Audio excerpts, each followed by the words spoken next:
Okay, so I just wanted to show you guys my hair after I get out the shower.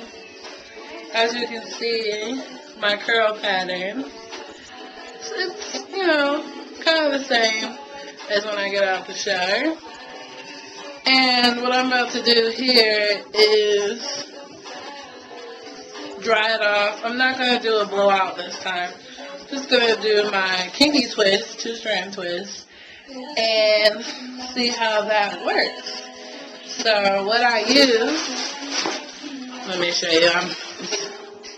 I use, can you see that? There we go.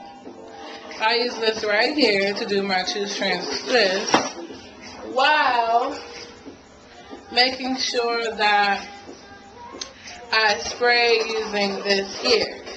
I talked about it on my blog, so you can check it out and see how I do my two-strand from there, and I'll show you the results when I'm done. Okay, so this is my finished product. I just wanted to show you guys.